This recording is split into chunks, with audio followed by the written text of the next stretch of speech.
మన ప్రభు అయిన యేసుక్రీస్తు పరిశుద్ధమైన నామములో ఈ బైబిల్ స్టడీ కార్యక్రమంలో దేవుని వాక్యం వింటున్న పరిశుద్ధులందరికీ కూడా హృదయపూర్వకమైన వందనాలు. సర్వాధికారి అయిన దేవుడు మిమ్మల్ని ఆశీర్వదించునుగాక. ఈ బైబిల్ స్టడీ కార్యక్రమంలో వారానికి ఒక అంశాన్ని తీసుకొని వరుసగా గతంలో నేను 12 మంది యాకోబు కొడుకుల గురించి ప్రతి బుధవారం వివరించాలనుకున్నాను. అయితే ఈ యాకోబు కొడుకులు 12 మంది కుమారులు 12 గోత్రాలకు సాదృశ్యం కాబట్టి ఆ వాక్యాలను ధ్యానిస్తున్నప్పుడు అది సంఘాల్లో వివరించాలని పరిశుద్ధాత్మదేవుడు నన్ను ప్రేరేపించాడు. అయితే బైబిల్ స్టడీ కార్యక్రమంలో చాలామంది కొన్ని విషయాలు కొద్దిగా దీని గురించి మీరు చెప్పండి అని కొన్ని విషయాలు నాకు ఈ వాట్సాప్ మెసేజ్లో పెడుతున్నారు. ఆ అనుభవంలో ఒక భాగమే ఈ అహరోను క్రమం. గతంలో నేను మెల్కీసెదెకు క్రమం అని ఒకటి చెప్పాను. ఈ మెల్కీసెదెకు క్రమం చెప్తూ అహరోను క్రమం కూడా ఒకటి ఉంది అని చెప్పగా చాలామంది అహరోను క్రమం గురించి అడుగుతున్నారు. అందుకనే ఇప్పుడు అహరోను క్రమం గురించి చెప్పాలని ప్రభు ద్వారా ప్రేరేపించబడి మీ ముందుకు ఆ వాక్యాన్ని తీసుకొని వచ్చాను. దయచేసి దేవుని బిడ్డలు చాలా శ్రద్ధగా ఈ వాక్యాన్ని వినాలని, ఈ మాటలు వినాలని హృదయపూర్వకంగా నేను మీకు ఈ విషయాన్ని మీకు తెలియపరుస్తున్నాను. చూడండి, పరిశుద్ధ గ్రంథంలో మొత్తం కూడా 7 క్రమాలు ఉన్నాయి. ఆ క్రమాలన్నింటినీ కూడా నేను మీకు తెలియపరుస్తాను. మెల్కీసెదెకు క్రమం అని, అహరోను క్రమం అని, ఆరాధన క్రమం, సువార్త క్రమం, కొన్ని క్రమాలు ఉన్నాయి. ఆ క్రమాలన్నింటినీ కూడా నేను మీకు ఉపదేశ క్రమం, మొత్తం 7 క్రమాలు ఉన్నాయి. ఆ క్రమాలన్నీ రాబోయే రోజుల్లో నేను మీకు తెలియపరుస్తాను. చూడండి, హెబ్రీయులకు రాసిన పత్రిక 7వ అధ్యాయం. హెబ్రీయులకు రాసిన పత్రిక 7వ అధ్యాయం 11వ వాక్యం చదువుతున్నాను, అందరూ వినండి. హెబ్రీయులకు రాసిన పత్రిక 7వ అధ్యాయం 11వ వాక్యం.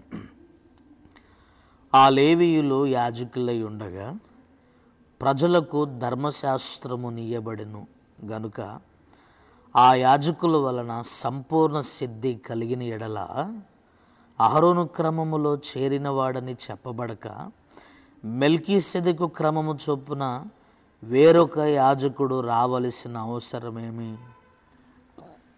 ఈ మాటను కొద్దిగా మీరు చాలా శ్రద్ధగా వినండి. గతంలో నేను మెల్కీసెదెకు క్రమం గురించి నేను మీకు తెలియపరిచాను. మెల్కీసెదెకు క్రమం అంటే యేసు ప్రభు వచ్చి చేసిన పరిచర్య. మెల్కీసెదెకు క్రమంలో ప్రభు పరిచర్య చేశారు. అయితే మెల్కీసెదెకు క్రమం గురించి చెప్పేటప్పుడు మీకు ఏం చెప్పానంటే, గతంలో జరిగిన అహరోను క్రమము సంపూర్ణ సిద్ధిని నొందలేదు కనుక దేవుడు దాన్ని తీసేసి అహరోను క్రమాన్ని తీసేసి మెల్కీసెదెకు క్రమంలో ప్రభు చేరి పరిచర్య చేశాడు అని మీకు ఆ విషయాన్ని మీకు తెలియపరిచాను. అయితే మీరు గమనించండి, యేసు ప్రభు మెల్కీసెదెకు క్రమంలో చేరాడు అంటే అహరోను క్రమాన్ని ప్రభు కొట్టివేయలేదు. వాక్యాన్ని శ్రద్ధగా వినాలి. అసలు సేవా పద్ధతులను నిర్ణయించిందే అహరోను క్రమం. అహరోను క్రమం యేసు ప్రభు చేసిన సేవకు ఏంటో తెలుసా? అది నీడ. అది నీడగా ఉంటే నిజస్వరూపం ఏంటంటే మెల్కీసెదెకు క్రమం. నేను అంటాను, నీడ లేకుండా నిజాన్ని ఎలా గీయగలం మనం? యేసు ప్రభు చేసిన ప్రతి పరిచర్యలో అహరోను క్రమము నిలిచి ఉంది. అయితే అహరోను క్రమంలో రాను రాను కొన్ని మార్పులు కలిగినప్పుడు దేవుడు దాన్ని ఇది సంపూర్ణ సిద్ధి కలిగింది కాదు అని మెల్కీసెదెకు క్రమంలో అహరోను క్రమాన్ని నిలుపుకొని ప్రభు పరిచర్య చేశాడు. ఆ విషయాలు మొత్తం నేను మీకు ఈ వాక్యంలో తెలియపరుస్తాను. మీరు దయచేసి చాలా జాగ్రత్తగా దేవుని వాక్యం వినాలి. ప్రతి విశ్వాసులు, ప్రతి సేవకులు ఈ చివరి రోజుల్లో దేవుని గూర్చిన విశిష్టమైన సమాచారం తెలుసుకోవాలి. చూడండి, ఈ అహరోను క్రమం అంటే ఏంటి? అసలు అహరోను క్రమం పరిశుద్ధ గ్రంథంలో ఎప్పటి నుండి ప్రారంభించబడింది? దేవుడు అహరోన్ని ఎలా ఎన్నుకున్నాడు? ఈ విషయాలు చెప్పేటప్పుడు మీకు కొన్ని విశేషమైన కొన్ని చరిత్ర విషయాలు మీకు చెప్తాను. మీరు ఆ విషయాలన్నింటినీ కూడా మీరు ఒకసారి గమనించండి. మీరు కీర్తనల గ్రంథం 115వ అధ్యాయం 12, 13 వచనాలు ఒకసారి మీరు గమనించండి. అహరోను సంతతి వారు, అహరోను వంశస్థులు యెహోవా ఆశీర్వదించును అంటే అహరోను పిల్లలు. ఆలోచించండి, ఇక్కడ అహరోను ఎవరు? దైవ సేవకులు. అహరోను సంతతి ఎవరు? ఈ రోజున సంఘమే దైవ సేవకుని సంతతి. దైవ సేవకుడు కలిగి ఉన్న సంతతి వంశస్థులు ఎవరు అంటే సంఘం. చూడండి, సేవకులు సంఘాన్ని యెహోవా ఆశీర్వదించును. ఎవరిని ఆశీర్వదిస్తాడు? అహరోను వంశస్థుల్ని ప్రభు ఆశీర్వదిస్తాడు. యేసు ప్రభు చేసిన ప్రతి పరిచర్యలో కూడా అహరోను క్రమము ఇమిడి ఉంది. అది ఎలానో అహరోను అనుభవం, దానికి ఎగ్జాక్ట్గా యేసు ప్రభు అనుభవం మీకు పోల్చి నేను మీకు ఈ వాక్యాన్ని బోధిస్తాను. శ్రద్ధగా మీరు ఈ మాటలు వినండి. ఈ అహరోను ఎవరు అంటే, మీరు యాకోబుకి మొత్తం 12 మంది కుమారులని మీకు బాగా తెలుసు. ఈ 12 మంది కుమారులు 12 గోత్రాలు అయిపోయాయి. అయితే ఇజ్రాయేలులు కొన్న నిత్యమైన కట్టడి ఏంటంటే తొలిచూలును దేవునికి అర్పణగా ఇవ్వాలి. ఇజ్రాయేలులో పుట్టిన తొలిచూలును, తొలి బిడ్డను, అర్థమవుతుందా? పశువుల్లో పుట్టిన తొలిచూలును, అది ఏ అనుభవంలో కానీలే, పశువుల్లో కానీ, కుటుంబంలో కానీ, సంతతిలో కానీ ఇజ్రాయేల్ కొన్ని నిత్యమైన కట్టడి ఏంటి అంటే తొలిచూలును దేవునికి కానుకగా అర్పణగా ఇవ్వాలి. ఎప్పటికి కూడా ఆ కార్యం జరుగుతుంది. ఇప్పుడు కూడా ఇజ్రాయేలు యూదులు తొలిచూలుని ఇజ్రాయేలు ఆర్మీకి, అర్థమవుతుందా, ఇజ్రాయేల్ ఆర్మీకి వాళ్ళు దేశానికి పౌరులుగా ఉండటం కోసం మొట్టమొదటి పుట్టిన సంతానాన్ని ఇప్పుడు కూడా వాళ్ళు ఇస్తూ ఉంటారు. అది దేవుని ప్రేరణ. మీరు గమనించండి, కొన్ని సంవత్సరాలు ఇజ్రాయేల్ 12 గోత్రంలో పుట్టిన తొలిచూలను దేవునికి అర్పించాలి. అయితే ఒక రోజున ఇజ్రాయేలీయులందరూ కూడా పాలెంలో వదిలేసి మోషే దేవుని కొండ మీదకి ఎక్కి ఆ 12 ఆజ్ఞ పలకలను దేవుని యొద్ద నుండి పొందుకుంటున్నాడండి. ఆ సమయంలో మోషే ఆలస్యం చేసిన తడువును బట్టి కిందకి రాగానే అహరోను చేసిన ఒక చిన్న కార్యం మీద వెనువెంటనే మోషే కొండ దిగేటప్పుడు అతని చేతుల్లో ఉన్న పలకలన్నింటినీ కూడా పగలగొట్టి కోప ఉద్రేకంతో అహరోను చేసిన చిన్న కార్యాన్ని బట్టి గద్దించి ఇజ్రాయేల్ మీద మండిపడ్డాడు. అయితే ఆ సమయంలో ఏం జరిగిందంటే ఇజ్రాయేలులందరూ కూడా దేవునికి విరోధంగా పాపం చేయటం దేవుని దృష్టికి కనిపించారు. అప్పుడు మోషే గంభీరంగా కేకవేసి, ఏంటి మీరందరూ ఇలా ద్రోహులైపోయారు? దేవునికి నిలిచి ఉన్న ప్రత్యేకింపబడిన జనమైన మీరు ఏంటి అని గట్టిగా కేకవేసి వారి మీద కోపపడి, అప్పుడు మోషే ఇజ్రాయేల్ అందరితో అన్న మాట ఏంటి తెలిసిన, అసలు మీరు దేవుని పక్షముగా ఉన్నవారు ఎవరు? దేవుని పక్షముగా ఉన్నవారు ఎవరు? వారు నా పక్కకు రండి అంటే అప్పుడు 12 మంది గోత్రాల్లో నుండి ఒక్క లేవి గోత్రం మోషే పక్కకు వచ్చారు. అక్కడ రాసిపెట్టిన మాట ఏంటంటే, మోషే ఆ విధముగా పలుకుగా యెహోవా పక్షమున లేవీయులు చేర్చబడిరి. అంటే 12 మంది గోత్రాల్లో ఒక్క లేవీయులు మాత్రమే దేవుని పక్షానికి వచ్చారు. దేవుడు దాన్ని చూసి ఆశ్చర్యపోయాడు. ఇప్పుడు మీరు ఈ మాటను గమనించండి. అప్పుడు దేవుడు మోషేతో అంటున్న మాట, ఎప్పటి నుండి ఒక లెక్క మోషే, ఇది మొదలుకొని ఇంకో లెక్క. ఏంటయ్యా, ఇప్పటి వరకు ఇజ్రాయేలీయులు 12 గోత్రాలు తొలిచూలుని నాకు అర్పణగా ఇచ్చారు. తొలిచూలుని నేను ఎన్నుకున్నాను, ఏర్పరచుకున్నాను. ఎప్పటి నుండి నాకు 12 గోత్రాలు కాదు, ఒక్క లేవీ గోత్రాన్ని మాత్రమే నేను ఎన్నుకుంటున్నాను అని లేవీ గోత్రంలో ఉన్న వాళ్ళని దేవుడు తనకు పరిచర్య చేయటం కోసం, తనకు సేవ చేయటం కోసం ప్రభువు ఎన్నుకున్నాడు. 2 దశలు మీరు గమనించండి. అప్పుడు లేవీయులు పక్షముగా రాకమున్నంత వరకు 12 గోత్రాల తొలిచూలను దేవుణ్ణి ఎన్నుకున్నాడు. కానీ ఎప్పుడైతే ఒక్క లేవీయులు దేవుని పక్షాన చేర్చబడ్డారో, మోషే పక్కకు వచ్చారో, అప్పుడు ఇక లేవీయులను మాత్రమే నేను ఏర్పరచుకుంటున్నాను, లేవీయులను మాత్రమే నేను నా సేవ చేయటానికి, నా పని చేయటానికి వాళ్ళు అర్హులు అని లేవీయుల్ని తీసేసుకున్నాడు దేవుడు. అయితే ఎవరు ఈ లేవీ అంటే యాకోబుకు పుట్టిన 2వ కుమారుడే ఈ లేవీ. ఈ లేవీకి 3 పిల్లలండి. ఒక వ్యక్తి గెర్షోను, 2వ వ్యక్తి కహతి, 3వ వ్యక్తి పేరు ఏం పేరు అంటే మెరారి. ఈ 3 కొడుకులు లేవీకి పుట్టిన 3 కుమారులు.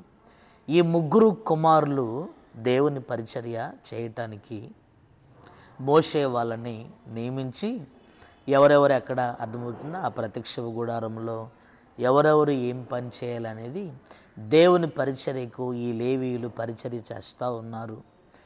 గెర్షోనీయులు అని, మెరారీయులు అని, కహతీలు అని వీళ్ళ 3 ప్రత్యక్ష గుడారంలో ప్రాకారంలో ఎక్కడెక్కడ ఎవరు ఏం పని చేయాలని మోషే నిర్ణయించినాడు. వారు ఆ పరిచర్య చేస్తూ ఉన్నారు.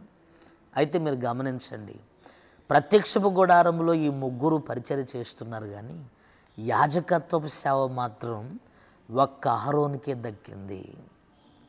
నా మాట మీరు గమనించాలి. ఒక్క అహరోనుకే దక్కింది యాజకత్వ సేవ.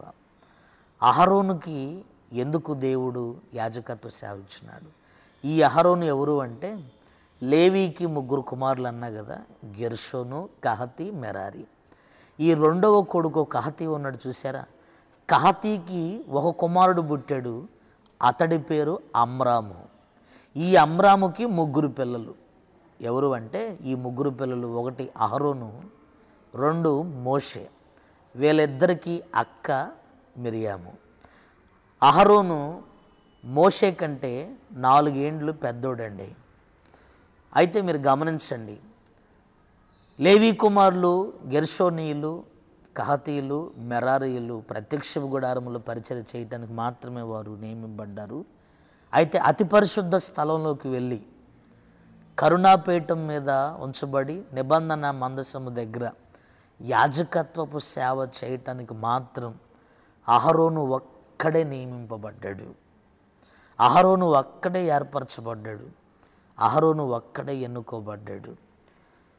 ఆ విషయాలు నేను మీకు ఈ రోజున మీకు తెలియపరుస్తాను. మీరు గమనించండి. ఇప్పుడు నేను ఏ విషయం చెప్తానంటే, నేను చూపించే ప్రతి చోట అహరోను క్రమం అని ఉండదు. అసలు యాజకత్వ సేవను అహరోనుకే దేవుడు ఎందుకు ఇచ్చాడు? అహరోను మాత్రమే ఎందుకు ఈ యాజకత్వ సేవకు అర్హుడుగా మార్చబడ్డాడు? ఈ అహరోనులో ఉన్న అనుభవాలు ఏంటి? ఈ అహరోనులో అర్థమవుతున్న దేవుడు కలగజేసిన అహరోను విషయాలన్నిటిని కూడా ఏ విషయాలు ఉన్నాయో నేను ఆ విషయాలు మొత్తం నేను మీకు ఒక్కొక్కటిగా నేను మీకు తెలియపరుస్తాను. ఆ మాటలు మీరు గుర్తుపడితే, అందుకే దేవుడు అహరోను యాజకత్వపు సేవ చేసే భాగ్యాన్ని అహరోనుకు మాత్రమే దేవుడు కలగజేశాడు. చాలామంది విశ్వాసులు అంటారు ఇది సేవకులకు సంబంధించింది కదా అని. కాదు. గతంలో నేను మెల్కీసెదెకు క్రమం గురించి చెప్పినప్పుడు ఏ విధంగా చెప్పాను మీకు?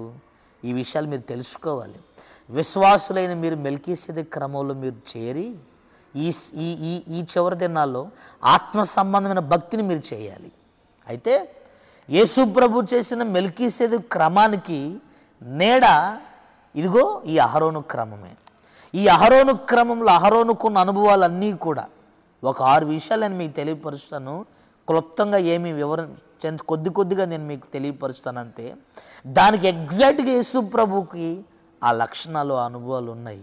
అప్పుడు మీకు అర్థమవుతుంది అహరోను క్రమం మెల్కీసెదెకు క్రమానికి అర్థమవుతుందా? అహరోను క్రమం నీడగా ఉంటే దాని నిజస్వరూపం యేసు ప్రభు మెల్కీసెదెకు క్రమంగా జరిగించాడు అని. చూడండి, ఒక్కొక్కటిగా నేను మీకు తెలియపరుస్తాను. కీర్తనల గ్రంథం 105వ అధ్యాయం చూడండి. కీర్తనల గ్రంథం 105వ అధ్యాయం 26వ వచనాన్ని నేను చదువుతున్నాను చూడండి. కీర్తనల గ్రంథం 105వ అధ్యాయం 26వ వచనం. ఆయన తన సేవకుడైన మోషేను తాను ఏర్పరచుకున్న అహరోనును పంపెను. నా మాట మీద గుర్తుపట్టాలి. పాయింట్ నెంబర్ 1,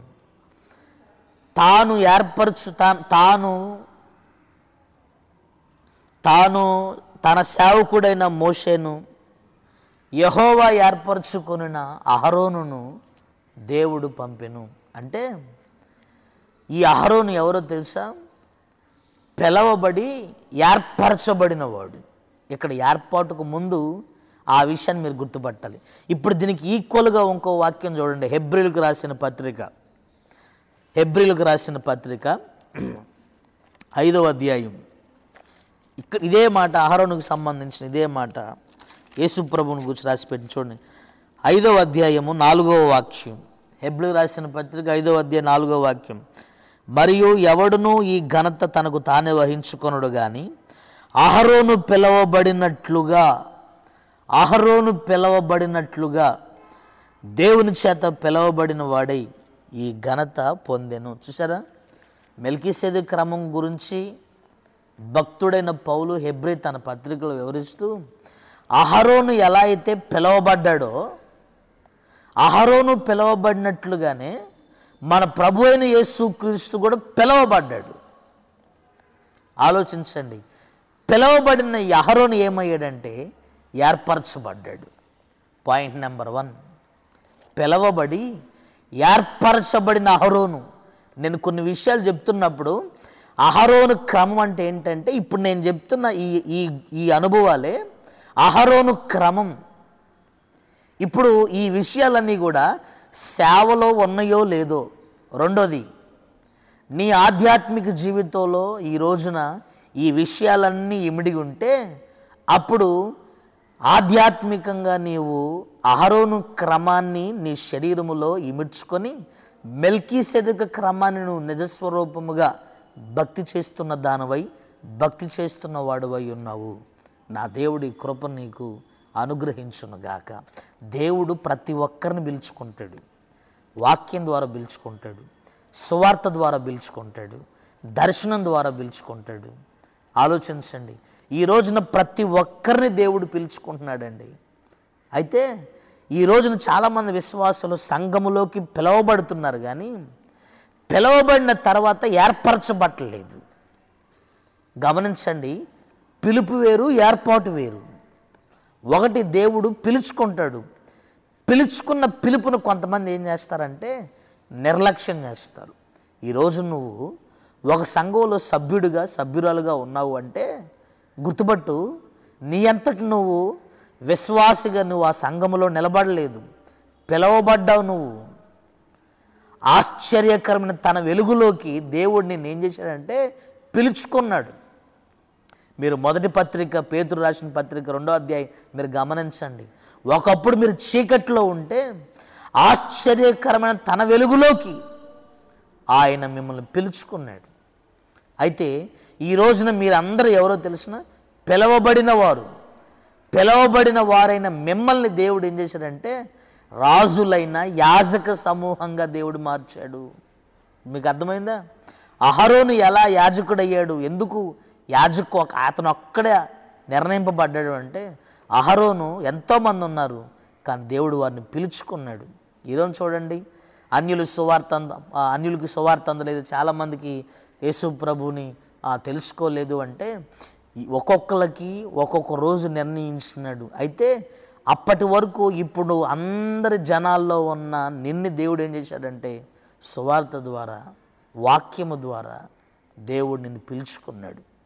పిలుచుకున్న పిలుపును పొందుకుంటారు. కానీ రెండోది మీరు గమనించండి, ఒక ఇంటర్వ్యూకి కాలింగ్ అందరికి వెళ్ళిపోతుంది. అందరూ వచ్చి అర్థమవుతున్న రిక్రూట్మెంట్ పెట్టుకోండి, అందరూ వెళ్ళిపోతారు ఇంటర్వ్యూకి, దరిదాపు 100 మంది ఇంటర్వ్యూకి వెళ్తారు. ఆ 100 మంది ఇంటర్వ్యూకి వెళ్ళిపోయినప్పుడు కొద్ది మందిని మాత్రమే ఏర్పరచుకుంటారు. ఎవరిలో అయితే అర్థమవుతుంది హార్డ్ వర్క్, స్కిల్స్, ఎథిక్స్, ఎంప్రూవ్మెంటు, అర్థమవుతుందా, క్రెడిబిలిటీ ఎవరికైతే ఉంటుందో వాళ్ళని మాత్రమే ఆ ఉద్యోగానికి అర్హులుగా ఎంచుకుంటారు. ఈరోజు చూడండి, చాలామంది సంఘంలోకి పిలవబడినగా వారు వస్తున్నారు, కానీ వారి వారి స్వభావాలను బట్టి దేవుడు ఏర్పరచుకుంటాడు సంఘంలో. ఈరోజున దైవ సేవకులందరినీ కూడా దేవుడు పిలుచుకుంటాడు. పిలుచుకున్న పిలుపును కాపాడుకోవాలండి. పిలుచుకున్న పిలుపుని కాపాడుకుంటూ దానికి తగిన విధంగా ఎవరైతే బ్రతుకుతారో, ఎవరైతే ఆ సేవను జరిగిస్తారో దేవుడు ఆ సేవకుడిని ఏర్పరచుకుంటాడు, స్థిరపరుస్తాడు.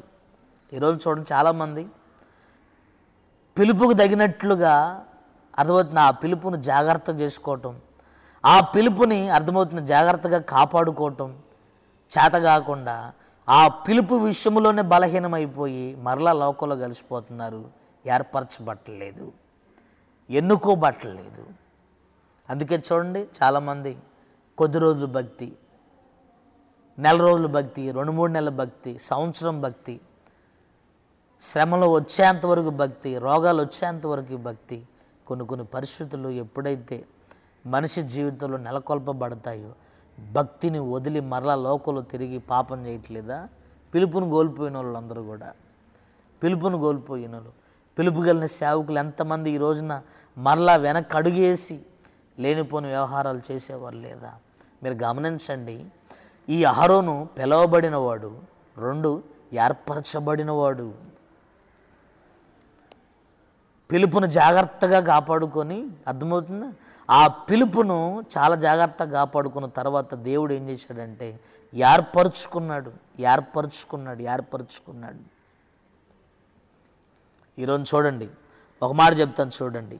2వ పేతురుకు రాసిన పత్రిక 1వ అధ్యాయం 10వ వాక్యాన్ని 11వ వాక్యాన్ని మీరు గమనించండి. దయచేసి దేవుడు మనకు అనుగ్రహించిన పిలుపును ఏర్పాటును నిశ్చయం చేసుకోవాలి. మనం నిశ్చయం చేసుకోవాలి. ఒక్కసారి ఒక వ్యక్తి సంఘంలోకి వచ్చిన తర్వాత నువ్వేం చేసుకోవాలి తెలిసిన? నేను ఈ సంఘంలోకి పిలవబడ్డాను, ప్రభువులోకి నేను పిలవబడ్డాను, ఈ యాజక సమూహంలోకి నేను పిలవబడ్డాను అని జాగ్రత్తగా పిలుపును కాపాడుకోవాలి. పిలుపును కాపాడుకున్న తర్వాత ఏమవుతుందో తెలిసిన? దేవుడు ఆ సంఘంలో దేవుడు నిన్ను ఉన్నతమైన పాత్రగా ఏర్పరచుకుంటాడు. ఆయన నిన్ను ఏర్పరచబడిన దానవై నువ్వు పరిచర్యలో ఉండాలి. ఏర్పరచబడిన సేవకుడివై నువ్వు దేవుని ఎదుట నిలబడాలి. ఈరోజు చూడండి, పిలవబడుతున్నారు, పిలుపును కాపాడుకోకుండా ఏమంటున్నా అనేక మంది వెళ్ళిపోతూ ఉన్నారు. బెత్లెహేముకి ఓర్పా పిలవబడింది, ఋతు పిలవబడింది. ఆ పిలుపును చూడండి, ఓర్పా ఎంత నెగ్లెక్ట్ చేస్తుందో. వెంటనే ముద్దు పెట్టి వెళ్ళిపోయింది. కానీ ఆ పిలుపుని చాలా జాగ్రత్తగా కాపాడుకుంటుంది. కావాలని దేవుడు పరీక్షిస్తున్నాడు నయోమి ద్వారా. ఆ పిలుపుని చాలా జాగ్రత్తగా కాపాడుకుంది. పిలుపును జాగ్రత్తగా కాపాడుకుని బెత్లెహేములో అడుగుపెట్టింది. ఇప్పుడు బోయాజు దగ్గర ఉండుటకు, బోయాజు పొలములో నిలుచుటకు ఈ ఈ ఈ ఈ రూతు ఏమైంది తెలిసిన? ఏర్పరచబడింది. పిలుపు వేరు, ఏర్పాటు వేరు. అర్థమవుతుందా? పిలిచిన పిలుపును ఈ రోజున ఎవరైతే చాలా జాగ్రత్తగా కాపాడుకుంటారో దేవుడు వారిని ఏర్పరచుకుంటాడు. నువ్వు ఏర్పరచబడిన వాడివై ఉండాలి. సేవలో నువ్వు ఏర్పరచబడిన దానివై, ఏర్పరచబడిన వాడివై ఉండాలి. నువ్వు సంఘములో, సేవలో. దయచేసి అనుభవాలను మీరు చాలా జాగ్రత్తగా గుర్తుపట్టి, అహరోను క్రమం అంటే ఏంటో తెలుసండి? 1, అహరోను ఏర్పరచబడినవాడు, పిలవబడినవాడు. యేసు నామములో నీవు ఏర్పరచబడిన వాడవై, ఏర్పరచబడిన దానవై సంఘములో నీవు నిలిచి ఉండుదురుగా. ఫిలిప్పీలు రాసిన పత్రిక 3వ అధ్యాయం 14వ వాక్యం చూడండి. ఉన్నతమైన పిలుపు, ఆ ఉన్నతమైన పిలుపుకు కలుగున్న బహుమానము కొరకు నేను పరిగెత్తుచున్నాను. పరిచర్య, సంఘము, సేవ, విశ్వాస జీవితం అంటే ఆదివారం పూట వచ్చిపోవటం కాదు. నీ విశ్వాస జీవితంలో ఏ వగపడాలో తెలిసిన? అహరోను క్రమం వగపడాలి నీలో. సంఘములో నువ్వు విశ్వాసిగా ఉన్నావంటే పిలవబడ్డావు. నువ్వు ఆ సంఘానికి పిలవబడ్డాను. సంఘానికి పిలవబడినప్పుడు ఏం చేయాలి తెలుసా? నువ్వు ఆ సంఘములో ఆ పిలుచుకున్న పిలుపుకు చాలా జాగ్రత్తగా నువ్వు కాపాడుకోవాలి. ఆ సాక్ష్యాన్ని, నీ భక్తిని కాపాడుకుంటే ఆ సంఘములో దేవుడు నిన్ను ఏం చేస్తాడు తెలిసినా? ఆ సంఘంలో కాదు, ఆ పరలోక రాజ్యంలోకి నీవు అడుగుపెట్టుటకు నా దేవుడు నిన్ను భూమి మీద ఏర్పరచుకుంటాడు. ఏర్పరచబడిన విశ్వాసి ఎలా ఉంటాడో తెలిసినా? కదలక నిశ్చలమైన నిరీక్షణతో శుభప్రదమైన విశ్వాసాన్ని చేపడుతూ, అర్థమవుతుందా, విశ్వాస భాగ్యవంతులుగా పరిచర్యలో నడిపించబడుతూ ఉంటారు. నేను చెప్పే ప్రతి వాక్యాన్ని సేవకుడు, విశ్వాసి, విశ్వాసి, సేవకులు మీరు కలిపి మీరు చాలా జాగ్రత్తగా ఈ బోధన మీరు అంగీకరించుదురుగాక. సేవకులకి పిలుపు ఉండాలి, అర్థమవుతుందా? అదే సేవకుడు ఏర్పరచబడాలి. విశ్వాసికి పిలుపు ఉంది, అయితే సంఘంలో నువ్వు ఏర్పరచబడ్డావా? అహరోను ఒక్కడే యాజకుడు అవటానికి గల కారణం ఏంటంటే దేవుడు పిలుచుకున్నాడండి అహరోనుని. ఆలోచించాలి, దేవుడు ఏర్పరచుకున్నాడండి అహరోనును. సంఘములో నువ్వు ఎలా ఉండాలి తెలిసిన? దైవ సేవకుడు పిలిస్తే వచ్చినవు కాదు, నువ్వు ఏదో కార్యాలు చేస్తే నువ్వు సంఘంలో నిలబడలేదు. ఈరోజు నువ్వు అనుకోకుండా ఒక సంఘంలో నిలబడ్డావు, ఒక ఉన్నతమైన ఉపదేశంలో నువ్వు నిలిచి ఉన్నావు. ఇప్పుడు ఇదంతా ఏంటో తెలుసా? నా దేవుడు నిన్ను పిలుచుకున్నాడు, ఒక చెట్టు కిందకు పిలుచుకున్నాడు. రెండోది, పిలువబడ్డావు కానీ ఏర్పరచబడాలి. నువ్వు దయచేసి సంఘములో ఒక ఏర్పాటు జీవితం నువ్వు జీవించాలి. ఏర్పరచబడిన వ్యక్తిగా నువ్వు సంఘంలో ఉండాలి. ఏర్పరచబడిన వ్యక్తివిగా నీవు సేవకునిగా నీవు సేవ చేయాలి. గతంలో దేవుడు నన్ను పిలిచాడండి. దేవుడు నన్ను ఏర్పరచుకోవటం కోసం దరిదాపు 2-3 సంవత్సరాలు పట్టింది. దేవుడు నన్ను ఆ పిలుపును కాపాడుకున్న విధానం, ఆ పిలుపును నేను నిలుపుకున్న విధానం చాలా సమయం పట్టింది. నా దేవుడు నన్ను తన సేవకుని ఏర్పరచుకున్నాడు. అందుకు నా మనస్సాక్షే సాక్షి. నీవు పిలువబడిన వాడివై, పిలువబడిన దానివై, ఏర్పరచబడిన వాడివై, ఏర్పరచబడిన దానివై నీవు సంఘముగా, విశ్వాసిగా, సేవకునిగా నీవు ఉండుదువుగాక. చూడండి, రెండో విషయం చెప్తాను. కీర్తనల గ్రంథం 106వ అధ్యాయం. కీర్తనల గ్రంథం 106వ అధ్యాయం 16వ వాక్యాన్ని చదువుతున్నాను, ఒకసారి చూడండి. వారు తమ దండు పాలెములో మోషే యందును యెహోవాకు ప్రతిష్ఠితుడైన అహరోను యందును అసూయపడిరి. రెండోది చూడండి, ఒకటి పిలవబడి ఏర్పరచబడిన అహరోను, రెండోది ప్రతిష్ఠితుడైన అహరోను. ఈ అహరోను 10 విధములైన వస్త్రములు ధరించుకుంటాడండి. నేను చెప్పే ప్రతి మాట మీరు గమనించండి. ఈ ప్రత్యక్ష గుడారంలోకి వెళ్ళాలి కాబట్టి యాజకుడు, మిగతా వాళ్ళందరూ కూడా గుడారంలోనే పరిచర్య చేయాలి. కానీ ఒక్క అహరోను మాత్రమే అతి పరిశుద్ధ స్థలంలోకి కూడా వెళ్ళి నిత్య యాజకత్వం జరిగించవలసిన బద్ధుడు అహరోను. మీరు గమనించండి, అహరోను 10 విధములైన వస్త్రములు ధరించుకునేవాడు. ఈ 10 విధములైన వస్త్రములు దేవుడే నిర్ణయించినాడు. ఈ 10 విధములైన వస్త్రముల్లో పాగా ఒకటి. అయితే ఆ వస్త్రం మీద, ఎద మీద ఒక బంగారు రేకు ఉండేదండి. ఆ బంగారు రేకు మీద మోషే ఒక పేరును లిఖించమని అని దేవుడు మోషేతో చెప్తాడు. ఏంటి ఆ పేరు అంటే యెహోవాకు ప్రతిష్ఠితుడు అనే పేరు ఆ బంగారు రేకు మీద ఉండి, ఆ రేకు నా ఎద మీద ధరించుకోవాలి అహరోను. అంటే యెహోవాకు పరిశుద్ధుడు. కొన్ని స్థలంలో సంఖ్యాకాండంలో యెహోవాకు పరిశుద్ధుడని, రెండోది యెహోవాకు ప్రతిష్ఠితుడు అని. యెహోవాకు ప్రతిష్ఠితుడు అంటే అహరోను చూడగానే జనాలు మొత్తం ఏం తెలుసుకోవాలంటే ఇతడు యెహోవాకు ప్రతిష్ఠింపబడినవాడు. ఇంకా మీకు అర్థం కావాలంటే ఈ అహరోను దేవుని మనిషి. ఎవరు? ప్రతిష్ఠిత ప్రతిష్ఠిత ప్రతిష్ఠిత చాలాసార్లు అంటాం కదా. ప్రతిష్ఠ అంటే ఏంటనుకున్నారు? మనం దేవుని మనుషులం, దేవునికి మాత్రమే ప్రతిష్ఠింపబడ్డాం. మనం లోకంలో దరిద్రమైన కార్యాలు చేయడానికి దేవుడు మనల్ని ఎన్నుకోలా. దేవుడు మనల్ని పిలుచుకుంది, దేవుడు మనల్ని ఏర్పరచుకుంది. ఎన్ని ఉద్యోగాలు చేస్తున్నా కానీ, ఎన్ని పనులు చేస్తున్నా కానీ, నీ జీవన విధానం ఏదైనా కానీ లేదు. నువ్వు ఎలా ఉండాలి తెలిసినా, ప్రతి చోట, ప్రతి స్థలంలో, ప్రతిరోజు ఎలా ఉండాలంటే, నేను దేవుని మనిషిని, నేను దేవునికి ప్రతిష్ఠితురాలను, నేను దేవునికి ప్రతిష్ఠితుడిని.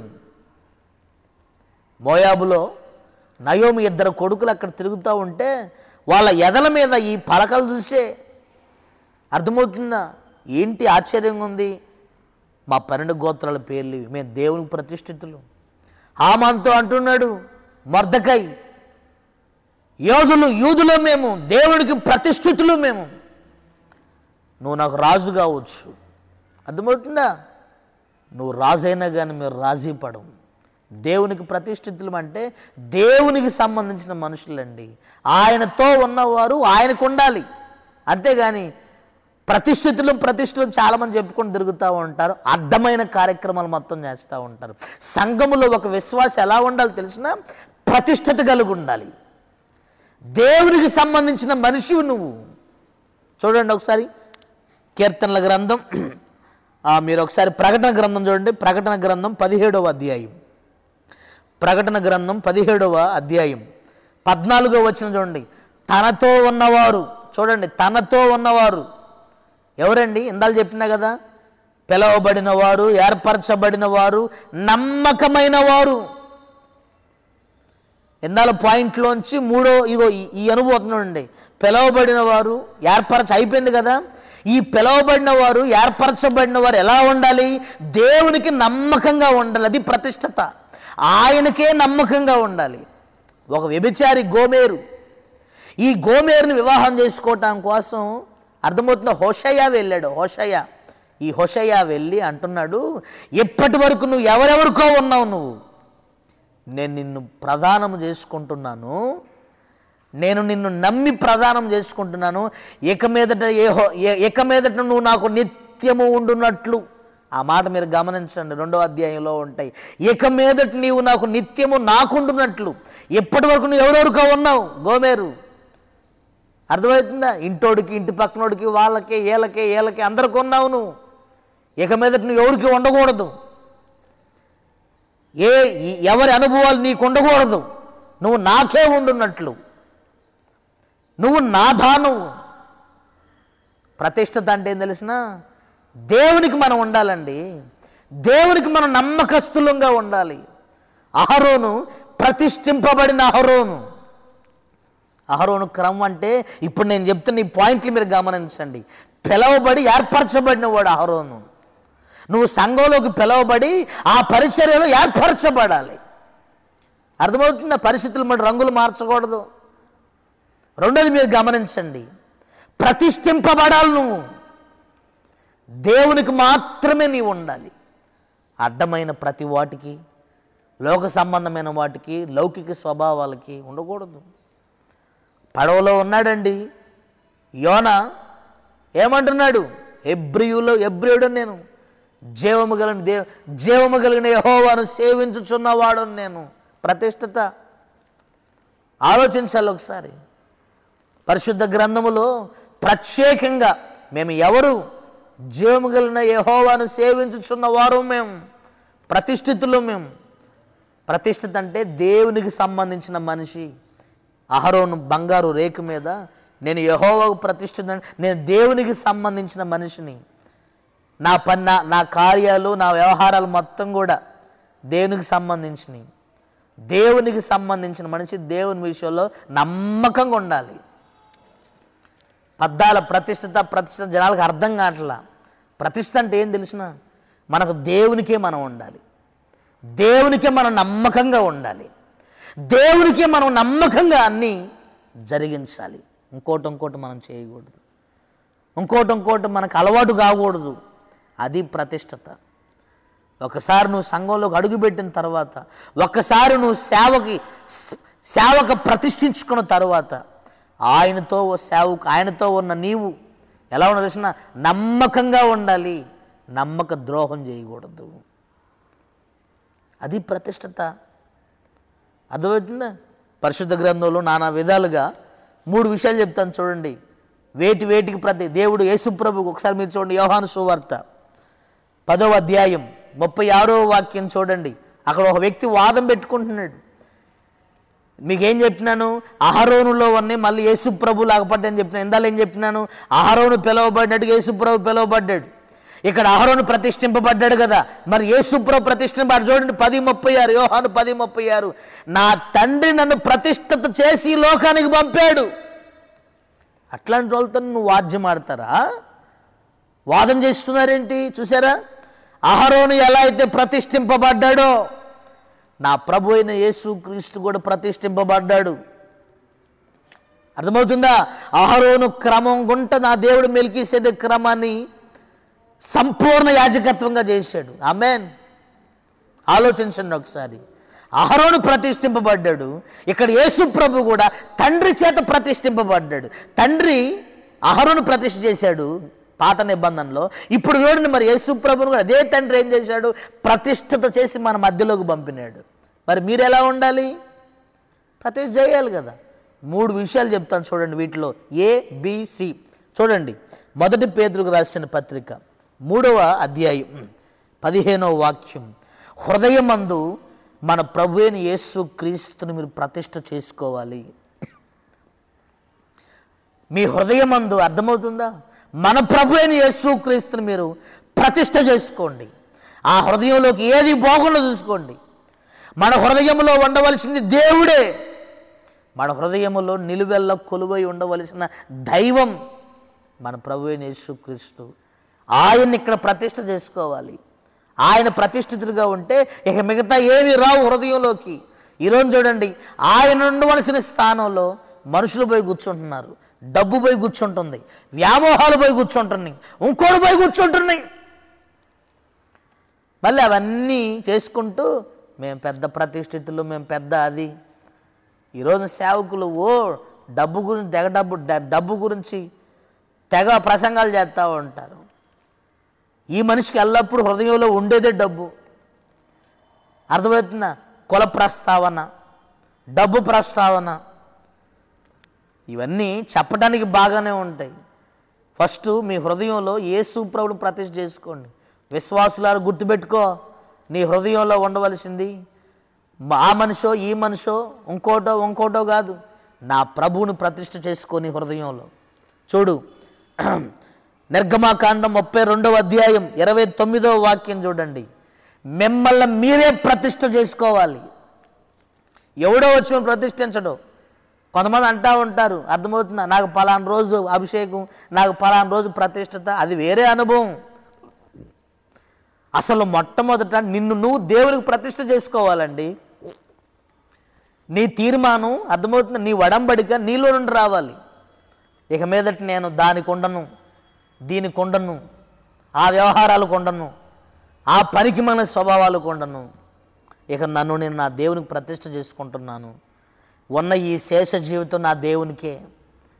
గతంలో తెలిసి తెలియక 100 చేశాను. ఇక మీదట నా ప్రతి అనుభవం సంఘములో ఒక పాత్రగా ఉండటానికి నన్ను నేను ప్రతిష్ఠ చేసుకుంటున్నాను. దైవ సేవకులతో అడుగులు వేయటానికి నన్ను నేనే ప్రతిష్ఠ చేసుకుంటున్నాను.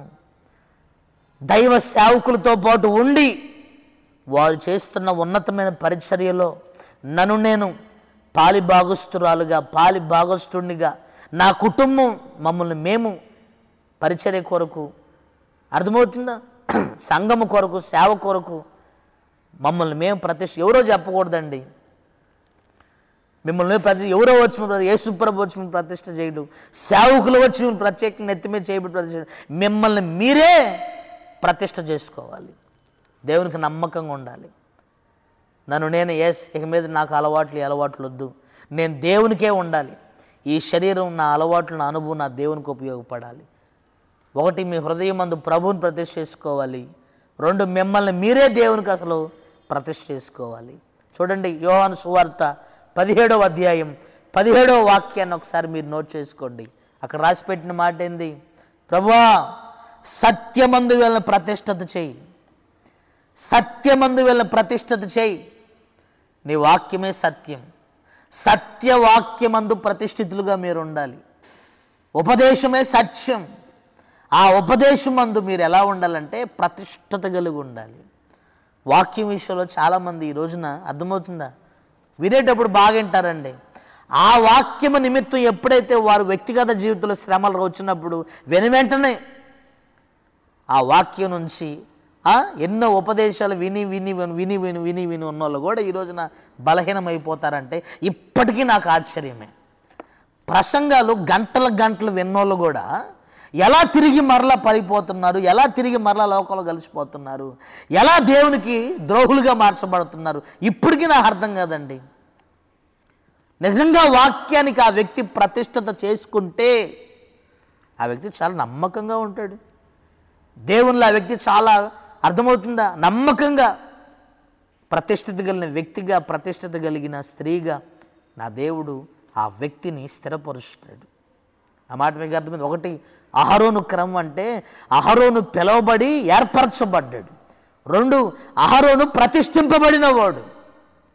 మీరు కూడా ప్రతిష్ఠత కలిగిన విశ్వాసులుగా, తుమ్మితే ఊడిపోయి ముక్కులు లాంటి వాళ్ళు కొంతమంది ఉంటారు. అసలు సంఘములో విశ్వాస జీవితంలో ఆ విధంగా ఉండకూడదు. నువ్వు నా దేవుడిని చూస్తూ ఉన్నప్పుడు నీ ప్రతిష్ఠతలో నీవు నిలబడిన దానవై, నిలబడిన వాడవై నా దేవుని దృష్టికి నువ్వు అగపడదు గాక. ఆమేన్, హల్లెలూయా. తీర్మానాలు చేసుకుంటారు కొంతమంది, ఎమ్మనే పడిపోతారు.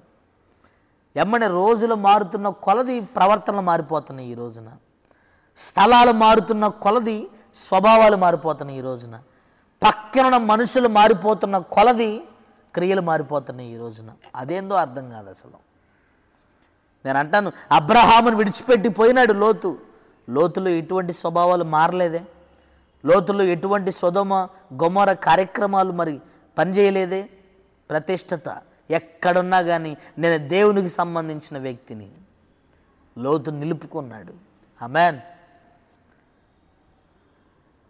గోమెరు ప్రతిష్టతలో ఉంది, నయోమి అర్థమవుతుందా, రూతు ప్రతిష్టతలో ఉంది, ఎస్తేరు ప్రతిష్టతలో ఉంది. నువ్వెందుకు ఉండవు మరి? ఆడవాళ్ళు మగవాళ్ళు ఈ మాటల మీద చాలా జాగ్రత్తగా గమనించండి. యవనస్తులు ప్రతిష్టత కలిగిన విశ్వాసివిగా, ప్రతిష్టత కలిగిన వ్యక్తివిగా, సేవకుడిగా, పరిచారకుడుగా ఈ అహరోను క్రమంలో నువ్వు నేర్చుకుని నిలిచి ఉండదు గాక. చూడండి, మూడో విషయం చెప్తాను.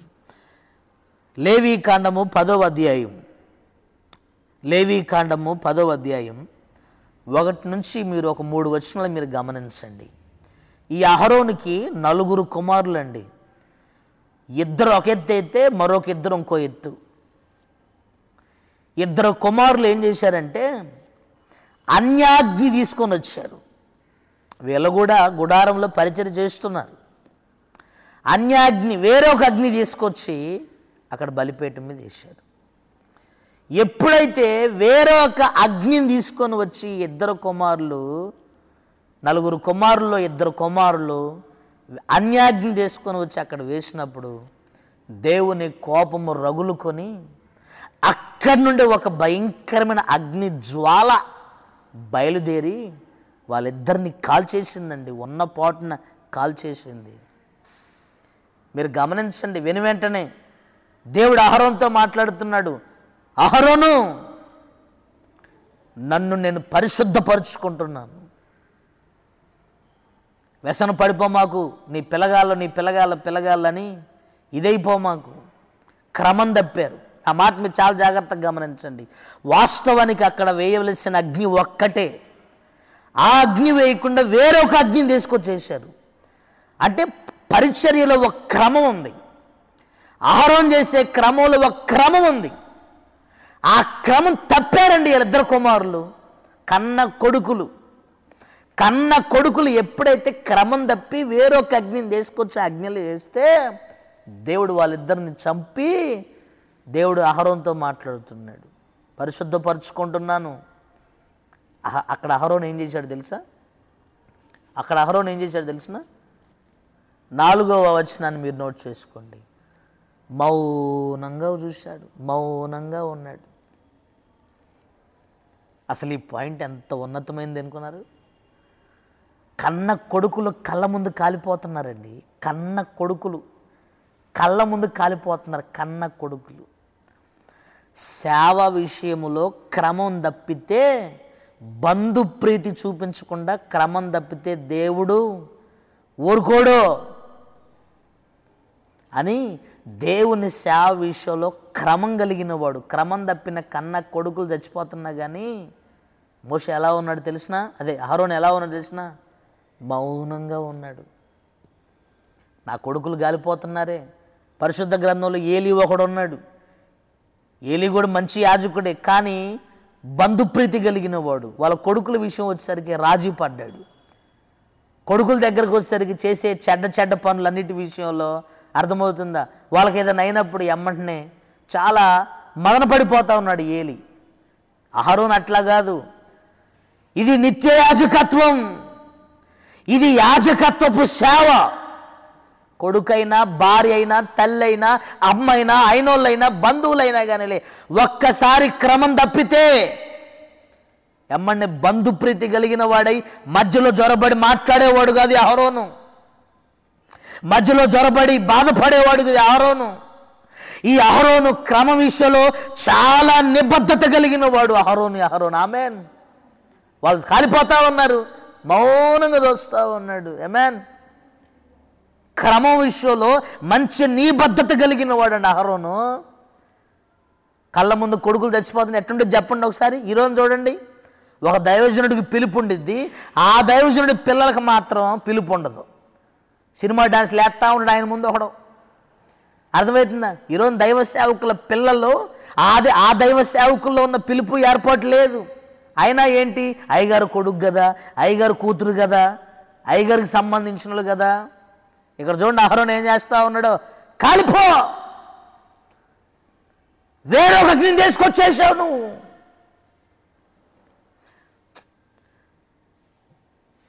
మారిపోవాలి మీరిద్దరు.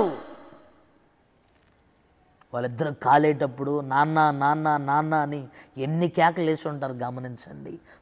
అక్కడే ఉండి చూస్తూ ఉన్నాడండి అహరోను. అక్కడే ఉండి చూస్తూ ఉన్నాడు. వాళ్ళ కేకలు వేస్తూ ఉన్నారు. అహరోను అంటున్నాడు, క్రమం తప్పారురా మీరు. ఇది యాజకత్వం. ఈ యాజకత్వంలో ఎలా ఉండాలి? క్రమం, నియమ నిబద్ధతలో కూడిన పరిచర్య. కాలిపోవాలి మీరు. మీ ఇద్దరితోనే ఇదిగో ఈ కార్యక్రమం, ఈ బలిపీఠం పరిశుద్ధపరచబడును గాక. ఆమేన్. ఈ కార్యం పరిశుద్ధపరచబడాలి. మీతోనే ఈ కీడు పోవాలి, మీతోనే ఈ దరిద్రం పోవాలి. అబ్బా, అహరోను క్రమం ఎంత బలమైందండి. అసలు ఈరోజు చూడండి, క్రమం అని మాట్లాడుతుంటే ఒక్కడు కూడా అర్థం కావట్లేదు. నాకు క్రమం అంటే ప్రాణం. కన్న కొడుకులు చచ్చిపోతున్నా కానీ క్రమం తప్పారా మీరు. మీతోనే దరిద్రం పోవాలి, మీతోనే నా దేవుని బలిపీఠం పరిశుద్ధపరచబడాలి, మీతోనే ఈ బలిపీఠం పరిశుద్ధపరచబడాలి, ఈ బలిపీఠం పరిశుద్ధపరచబడాలి. మీతోనే ఈ బలిపీఠం పరిశుద్ధపరచబడాలి. మౌనంగా చూస్తూ ఉన్నాడు అహరోను.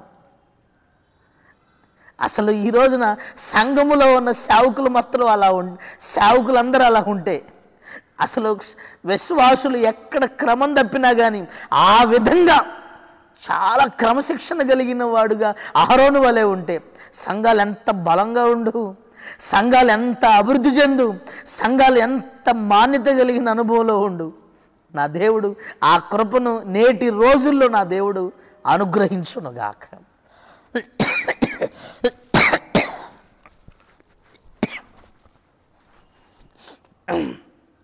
చూడండి, క్రమం విషయంలో క్రమం దగ్గర బంధుప్రీతిని, కన్న ప్రేగు అనుభవాన్ని చూపించలేదు. నా వయసు చాలా చిన్నది, నేను వేరే వాళ్ళ గురించి మాట్లాడే అర్హత, అనుభవం నాకు లేదు. కానీ ఒక్క మాట చెప్పగలను, ఈరోజు దైవ సేవకుడవు నువ్వు. నీ పిల్లల్లో ఏం పని చేస్తుంది? వేరే ఒక అగ్ని, అన్యాగ్ని అంటే అన్యజనుల స్వభావాలు నీ పిల్లల్లో పనిచేస్తున్నాయి. నీకున్న ప్రతిష్టత నీ పిల్లల్లో లేనప్పుడు ఆ పిల్లలతో నీకేం పని? నీ దగ్గర ప్రతిష్టత కలిగిన విశ్వాసులు ఉన్నారు చూడు, వాళ్ళని సేవకులుగా చేయి. నీ తర్వాత నీ పిల్లలే ఉండాలని లేదు. నీ తర్వాత అర్థమవుతుందా, నీ కడుపును పుట్టిన పిల్లలు ఉండాలని లేదు. అహరోను వలె క్రమాన్ని ప్రేమించు, అహరోను వలె క్రమాన్ని నియమించు. నువ్వు నా తర్వాత నా పిల్లగాళ్ళు ఉండాలని కోరుకో. మాకు నీ దగ్గర సమర్పించుకున్న విశ్వాసులు ఉన్నారు చూడు, నీ దగ్గర మంచి నియమ నిబద్ధతలు కలిగిన విశ్వాసులు ఉన్నారు చూడు, వాళ్ళ సేవకులు చేయి, నువ్వు వాళ్ళను నువ్వు తయారు చేయి. నీకంటే గొప్ప పరిచయం వాళ్ళు చేయాలని నువ్వు వాళ్ళని ఆశీర్వదించు, వాళ్ళని తయారు చేయి. అర్థమవుతుందా?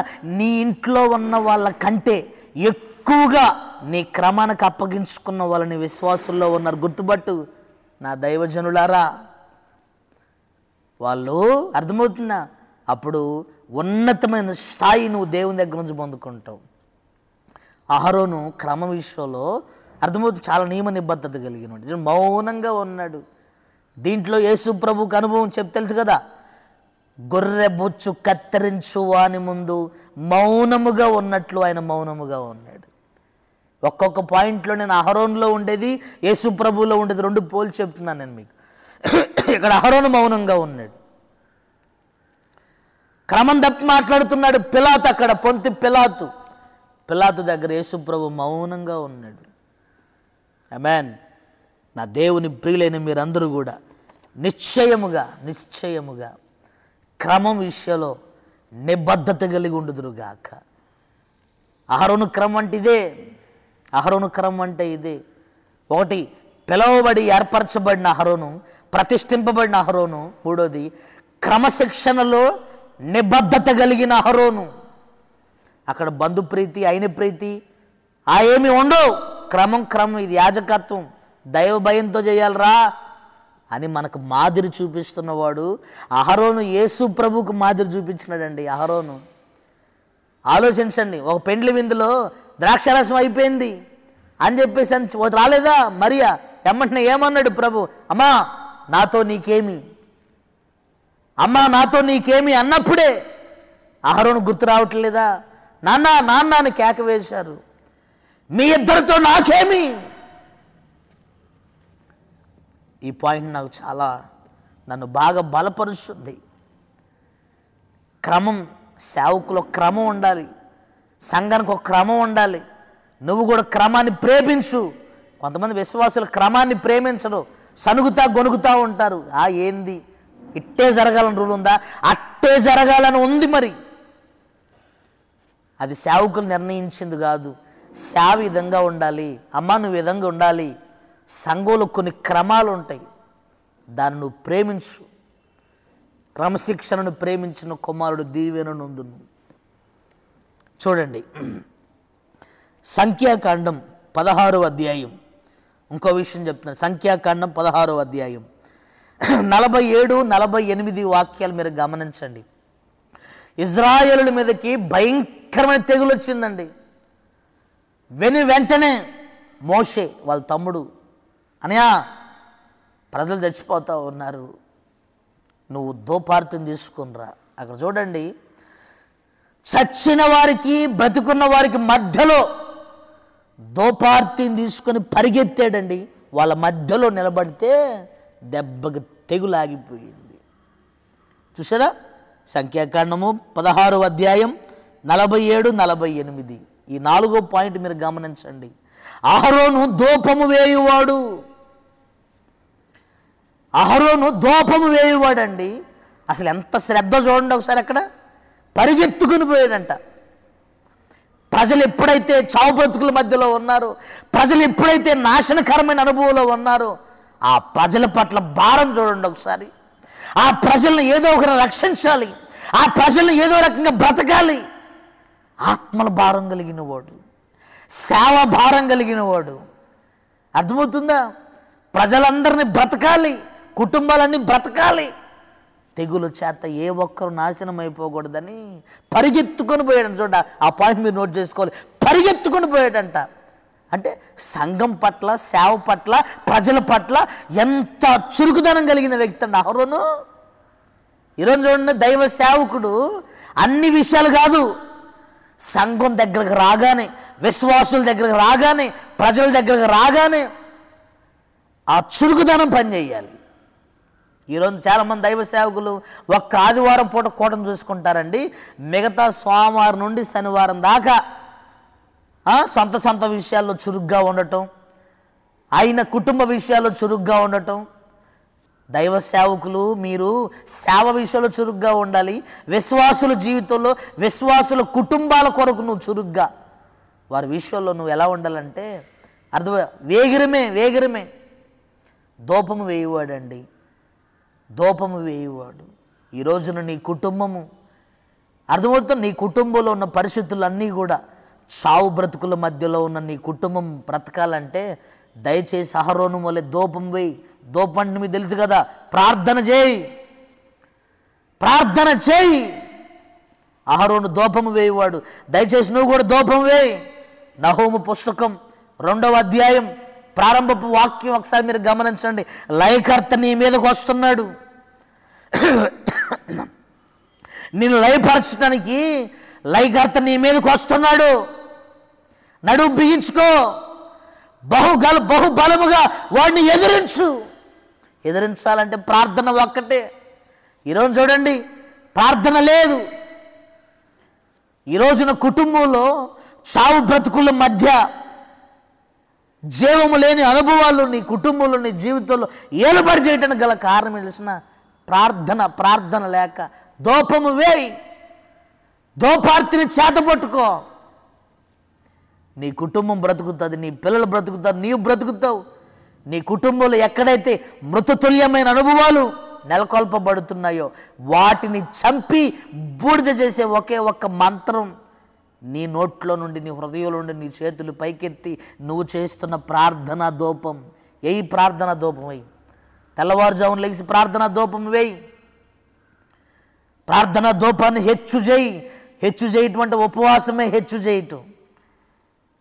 మొన్న పరిచర్యలో ఉపవాసం అంటున్నారా అంటే ఎంతోమంది ఉపవాసం ఉండట్లేదయ్యా అని మొహాలు నేలకేశారు.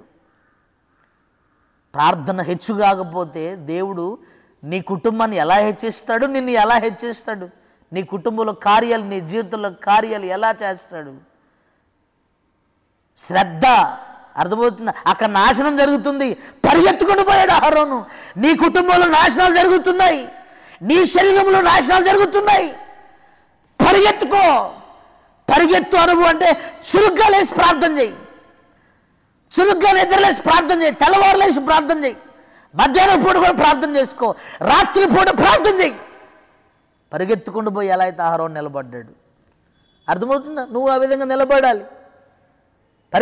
పరిగెత్తుకుంటూ వేగిరమే ప్రార్థన జీవితం అంత బలంగా ఉండాలి. దూపం వేయవాడండి అహరోను. యేసు ప్రభుని గురించి మీకు తెలియదా?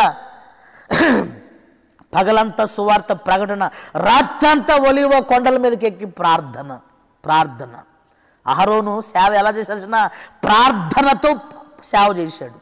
యేసు ప్రభు సేవ ప్రార్థనతో సేవ చేశాడు. ఈరోజు చాలామంది సేవకులకి ప్రార్థన లేదు, కానీ ప్రసంగాలు చెప్తారు, అన్నీ చేస్తారు. నేను ఒక వాక్యం చెప్తే అర్థమవుతుందా? ఎక్కడో ఒక చోట దైవజనుడు నా పక్కన కూర్చొని, అన్నా వాక్యాన్ని మీరు ఎలా ప్రిపేర్ అవుతారు మాకు చెప్పండి అన్న. ఏందండి చెప్పేదండి? అదేమన్నా స్కూలా, కాలేజా, ఏంటో చెప్పేది? అది ఎలా ప్రిపేర్ అయ్యేటువంటి నాకు అర్థం కాదు. ప్రార్థన లేక, దైవ సేవకులకు ప్రార్థన లేదు కాబట్టి మీకు ప్రకటన లేవు. దైవజనుడు ఎక్కువగా ప్రార్థనలో ఉంటే ప్రకటనలు అందుతాయి. 66 పుస్తకాల్లో ఉన్న ప్రకటనలన్నీ దేవుడు నీకు ఇస్తాడు. అవి ఉపదేశ వనమాలికగా దేవుడు మారుస్తాడు. దూపార్తిని చేతబట్టుకొని దూపము వేయవాడు అహరోను. నువ్వు కూడా ప్రార్థన చేయి. ప్రార్థనని దూపం వేయి. నీ కుటుంబంలో, నీ పిల్లల కోసం, నీ కోసం, నీ కుటుంబం కోసం, సంఘం కోసం దూపార్తి, దైవ సేవకుల కోసం దూపము వేయి. అప్పుడు అర్థమవుతుంది, నిత్యముకు నువ్వు బ్రతుకుదువుగాక. తెగులు అనే రోగం, తెగులు అనే అప్పుల సమస్యలు, తెగులు అనే నీ కుటుంబానికి పట్టిన భక్తిహీనత యేసు నామములో తొలగిపోవునుగాక, కాలిపోవునుగాక. నీ భర్తలో పనిచేస్తుంది ఆ తెగులు, నీ కుటుంబంలో పనిచేస్తుంది ఆ తెగులు. ఆ తెగులు మీద నువ్వే అగ్ని వేయి, ప్రార్థన అగ్ని వేయి. దెబ్బకి కాలిపోతాయి. నువ్వు అనుకున్నట్లుగా మంచి రోజులు నువ్వు చూడబోతున్నావు. ఆమేన్. చూడండి, నిర్గమాకాండం చాలా విషయాలు ఉన్నాయండి. అహరోను క్రమం గురించి చెప్పాలంటే అర్థమవుతుందా? వరుసగా నేను ఒక 2 నెలలు చెప్పగలను. 2 నెలలు, 2 రోజులు కాదు, 2 వారాలు కాదు, 2 నెలలు చెప్పగలను అహరోను క్రమం. కానీ ఉపయోగకరమైన విషయాలు మాత్రమే నేను మీ ముందుకు తీసుకొస్తున్నాను. చూడండి, నిర్గమాకాండం 4వ అధ్యాయం, నిర్గమాకాండము 4వ అధ్యాయం 14వ వాక్యాన్ని మీరు నోట్ చేయండి. నిర్గమాకాండం 4వ అధ్యాయం 14వ వాక్యం. యేసుప్రభు అదే దేవుడు, ఇదిగో ఈ ప్రజల్ని ఈ విధంగా నడిపించు అని అంటే ఎమ్మటనే మోషే దేవునితో అంటున్నాడు, అయ్యా నేను నోటి మాంద్యం కలిగిన వాడిని, నత్తివాడిని అయ్యా అని అంటే వెంటనే దేవుడు, మీ అన్న లేడా? మీ అన్న ఉన్నాడు కదా. ఎమ్మటనే మోషే అన్నాడు, అయ్యా ఎంతైనా నాకంటే పెద్దోడు కదయ్యా, నేను వాడికంటే చిన్నోడిని, నా మీద 4 సంవత్సరాలు పెద్ద. మీరు పోయి మీ విషయాలు మొత్తం ఆయన చెప్పమంటారు, ఆయన నాకు చెప్పమంటారు. ఎంతైనా కానీ పెద్ద చిన్న పని చేసేది కదయ్యా. నా మాటలు మీరు ఈ పాయింట్ చాలా జాగ్రత్తగా గమనించాలి. విశ్వాసులందరూ, సేవకులందరూ ఈ ఒక్క పాయింట్ వినండి మీరు. దీంట్లో చాలా విషయాలు ఉన్నాయి. పెద్దోడు కదయ్యా, నేను చిన్నోడిని కదయ్యా, నేను ఈ విధంగా ఎంతమంది ఇన్ని లక్షల మందిని నడిపిస్తున్నానంటే ఎంతైనా కొద్దిగా పని చేసేది కదయ్యా. ఈ నాకంటే చిన్నోడు, ఎంతమందికి లీడర్ అయిపోయినాడు, పైగా ఇప్పుడు నేను అతనికి ఒక బాడీ గార్డ్గా అన్నీ అంటే పర్సనల్ అసిస్టెంట్గా, పిఏగా అన్నట్టు మీరు మాట్లాడుతున్నారు. నేను ఆయనకి చెప్పటం, ఆయన నాకు చెప్పటం ఇవన్నీ కాదు అని అంటే దేవుడు చూడండి అక్కడ ఏమన్నారు, ఏయ్ నువ్వు అనుకుంటున్నావు మీ అన్న గురించి అలాగా. అహరోను ఎవరు అనుకున్నావురా? నీ ఎదుగుదలను అతని హృదయమందు సంతోషించువాడు అహరోను. బా, నా తమ్ముడు ఎదుగుతూ ఉంటే, నా తమ్ముడు దేవునిలో వాడబడతా ఉంటే అహరోను సంతోషించేవాడు రా మీ అన్న. సౌలెక్క అనుకున్నావా? ఎరా సౌలెక్క అనుకున్నావా? నువ్వు వెళ్ళు. కాదయ్యా నువ్వు వెళ్ళరా, నిన్ను ఎదుర్కోబోచున్నాడు, నువ్వు వెళ్ళు. నీ ఎదుగుదలని నా తమ్ముడు ఎదగాలి, నా తమ్ముడు అన్ని విషయాల్లో ఘనంగా ఉండాలని నీ ఎదుగుదలని మీ అన్నయ్య తన హృదయంలో సంతోషించేవాడురా. తన హృదయమందు నీ ఎదుగుదలను సంతోషించేవాడు అహరోను మీ అన్న. వెళ్ళు. కొంతమంది చూడండి, ఎవరైనా దేవునిలో వాడబడతా ఉంటే వారవలేరండి, వారవలేరు. ఈరోజు చూడండి, ఒక చిన్న సేవకుడు ఒక్క మాట, ఉపయోగపడే మాట చెప్తూ ఉంటే పెద్ద సేవకులు వారవలేకపోతున్నారు. ఈ రోజున పెద్ద పెద్ద దైవజనులు వారవలేకపోతున్నారు. అహరోను చూడండి, మోషే అహరోను కంటే మోషేని అంత గణనీయంగా వాడుకుంటా ఉంటే అహరోను హృదయంలో సంతోషిస్తున్నాడు. నా తమ్ముడే, నా తమ్ముడు, నా తమ్ముడు, నా తమ్ముడు, నా తమ్ముడు, నా తమ్ముడు, నావాడే, మావాడే, నా తమ్ముడు. ఉందా ఈ రోజున? 12 మంది కుమారులు ఉన్నారండి ఆ యాకోబుకి. 11 మంది యేసేపు మీద ఏం చూపించారు? ఈ రోజున సంఘంలో ఎవరన్నా దైవ సేవకుడి దగ్గర కొద్దిగా ఆనుకొని పరిచయం చేస్తూ ఉంటే కనుక ఎమ్మటనే వచ్చిందమ్మా, వచ్చింది, వయ్యారంగా వచ్చింది. అర్థమవుతుందా? పద్దాలు అయ్యగారు పక్కనే, పద్దాలకి వాళ్ళే. అర్థం, మనం ఉండొద్దు, మనం ఉండొద్దు, మనం ఉండొద్దు, మనం ఉండొద్దు. ఎవరు ఉండొద్దు అన్నాడు? ఎవరు ఉండొద్దు అన్నాడు? ఈరోజు చూడండి, ఎవరైనా సేవలో కొద్దిగా మెదులుతూ ఉంటే కనుక కింద కూర్చొని శనగటాలు, పక్కకు పోయి శనగటాలు, గొనగటాలు. అర్థమవుతుందా? హైదరాబాద్ ప్రాంతంలో కొంతమంది విశ్వాసులు నాకు తెలుసండి, ఒకళ్ళు వాడబడతా ఉంటే కనుక ఎమ్మటనే వాడిని పిలిచి, అన్నా నేను సేవకుల దగ్గర ఉండే భాగ్యం నాకు లేదన్నా, ఈ డ్యూటీలను బట్టి, ఈ పరిస్థితులను బట్టి నువ్వు ఉన్నావు, నాకు చాలా సంతోషంగా ఉందన్నా, నువ్వు వాడబడుతున్నావు అన్నా, నాకు చాలా సంతోషంగా ఉందన్నా. అర్థమవుతుందా? మాకు లేదు ఆ భాగ్యం అని ఎదుటోళ్ళు వాడబడుతుంటే హృదయం మందు సంతోషించాలండి. నేను కొన్ని కుటుంబ పరిస్థితులను బట్టి నేను ఉండలేకపోతున్నాను. అక్క నువ్వు ఉంటున్నావు, అక్క సేవకుల దగ్గర సంఘంలో నువ్వు ఉంటున్నావు, పరిచర్యలో నువ్వు ఉంటున్నావు, కొన్ని పనుల్లో నువ్వు ఉంటున్నావు అక్క, చాలా సంతోషంగా ఉందక్క, నాకు అసలు చాలా సంతోషంగా ఉందక్క. సంతోషించాలి. ఎదుటివారు వాడబడుతుంటే దేవునిలో హృదయమందు సంతోషించాలి. ఒక వ్యక్తి వాడబడుతున్నాడు, అన్నా నువ్వు అన్ని పనులు చేసుకుంటూ నువ్వు సంఘంలో భలే వాడబడుతున్నావు అన్న, పరిచర్లో భలే వాడబడుతున్నావు అన్న, హృదయమందు సంతోషించాలి. అంతేగాని గొడ్లగోబు కళ్ళేసుకొని చూడటాలు, హృదయమందు మత్సర పట్టాలు. కొంతమంది చెప్పుకోరు, ప్రవర్తనలు బయటపడతాయి. జాగ్రత్త. ఈ వాక్యం ఎంతమంది అయితే వింటున్నారో, నీ ఉంటున్న సంఘములో ఎవరైనా దేవుల్లో వాడబడుతుంటే సంతోషించు. అర్థమవుతుందా?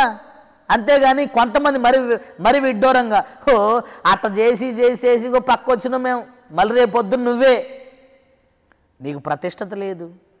అర్థమవుతుందా? నువ్వు చేసి సుడుపుడు పక్కకు రావటం కాదు, చేతగాక పక్కొచ్చావు,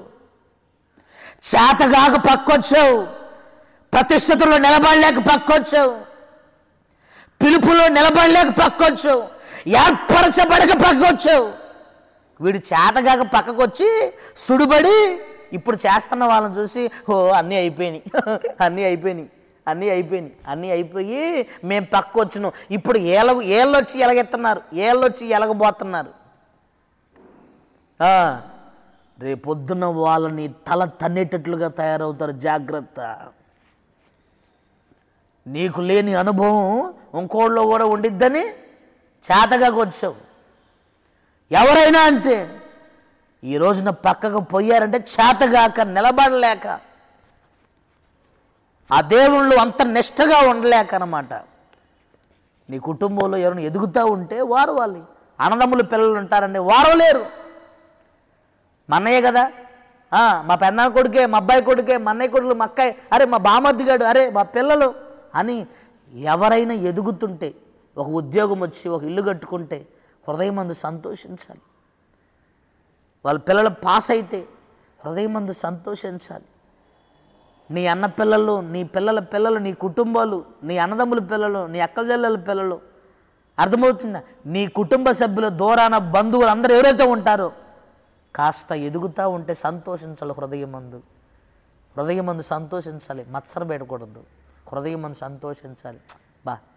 నా బంధువే, సంతోషించాలండి. ఈరోజు చూడండి, చాలామంది ఎదుటివారిని ఎదుగుతూ ఉంటే హృదయమందు ఒక తెలియని ఏమంటారండి, అసలు అది అది ఒక తెలియని కుళ్ళు. కానీ నోటితో చెప్పర్లేండి కుళ్ళని, కళ్ళతో చెప్తారు. కళ్ళతో కూడా జాగ్రత్తగా మెయింటైన్ చేస్తారు ఆగపడకుండా. ఇంకోటి, రెండవ సంఘంలో ఎవరైనా వాడబడుతుంటే కుళ్ళు, చేత కాదు, చేత అయ్యే వాళ్ళని అర్థమవుతుందా బలహీనపరచడం, మనుషుల్లో ఏదైతే అనుకోవటం. ఇక్కడ చూడండి, నా దేవుడు మోషేకు చెప్తున్నాడు, రే మీ అన్న ఎవరు అనుకున్నావు? ఈర్షపడేవాడు కాదు, మత్సర పడేవాడు కాదు, వెళ్ళు ఎదుర్కొనబోతున్నాడు. ఎవరనుకున్నారా? మీ అన్న హృదయమందుని ఎదుగుదలను సంతోషించువాడు.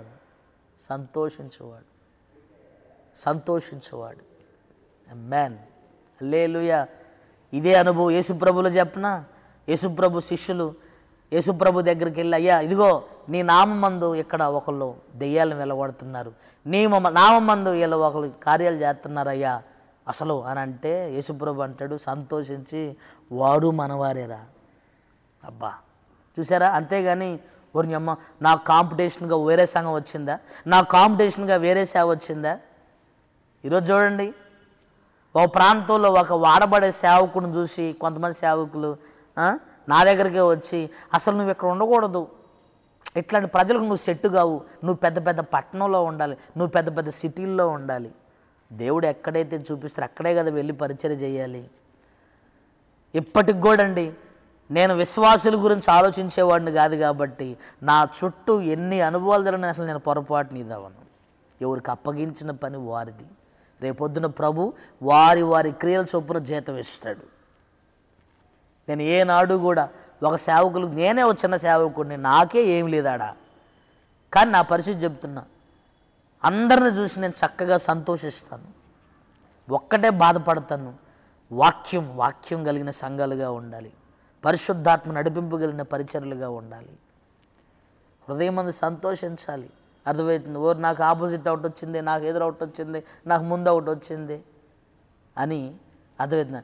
ఎదుటి వారిని దేవుడు వాడుకుంటుంటే మన హృదయంలో సంతోషించాలి. పరిచర్యలో ఒక విశ్వాసులు వాడబడతా ఉంటారు. నువ్వు చేత అయితే చెయ్యి, లేదంటే ప్రోత్సహించు, సంతోషించు, బలపరచు. అక్క మీరు చేయండి అక్క, నేను రాలేకపోతున్నాను. అన్న మీరు ఉండండి అన్న, నేను రాలేకపోతున్నాను. నాకు చాలా సంతోషంగా ఉంది అక్క, చాలా సంతోషంగా ఉందన్న మీరు ఇలా ఉండటం, మాకేం కొన్ని పనులు బట్టి మేము ఇలా ఉండలేకపోతున్నాం అని సంతోషించు, వాళ్ళని బలపరచు, వాళ్ళు ప్రోత్సహించు. ఆమేన్. యేసుప్రభుదే ఉంది, వాళ్ళు మనవలేరా, చేయనండి రా, సంతోషించినాడు యేసయ్య. ఆమేన్. ఎదుటివారు ఎదుగుదలను అహరోను సంతోషించినవాడు, ఎదుటి సంఘాన్ని బట్టి అహరోను సంతోషించినవాడు, ఎదుటి సేవకుని బట్టి అహరోను సంతోషించినవాడు.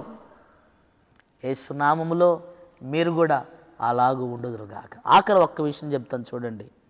సంఖ్యాకాండము 17వ అధ్యాయం 8వ వాక్యాన్ని మీరు గమనించండి. 6, 7 కూడా మీరు గమనిస్తే, సంఖ్యాకాండం 17వ అధ్యాయం, నేను ఎవరిని ఏర్పరచుకొందునో ఆ కర్రలు 12 గోత్రాలు 12 కర్రలు తీసుకొచ్చి మందిరంలో పెట్టమన్నాడు దేవుడు మోషే ద్వారా. 12 కర్రలు తీసిపోయి మందిరంలో పెట్టినాడు. వెంటనే ఉదయాన్నే వెళ్ళి మందిరంలోకి వెళ్ళి ప్రత్యక్షపు గుడారంలో ఉన్న ఆ 12 కర్రలు తీసుకొని చూస్తే, తీసిపోయిన కర్రలు 11 గోత్రాల కర్రలు అలానే ఉన్నాయి. వాళ్ళ మధ్యలో అహరోను కర్ర ఒక్కటే, అర్థమవుతుందా, చిగురించింది, పుష్పించింది, కాయలు కాసింది. ఇక్కడ ఆఖరి పాయింట్ నేను చెప్పేది ఏంటంటే, పరిపూర్ణమైన అహరోను, పరిపూర్ణుడయ్యారు అహరోను. 3 విషయాలు చెప్తాను చూడండి. అహరోను కర్ర అంటే సంఘం, అహరోను కర్ర అంటే కుటుంబం, అహరోను కర్ర అంటే నీ జీవితం పరిపూర్ణం అవ్వాలి. 1, చిగురించిన అహరోను కర్ర. చిగురించిన అంటే ఏంటి? జీవం ఉంది.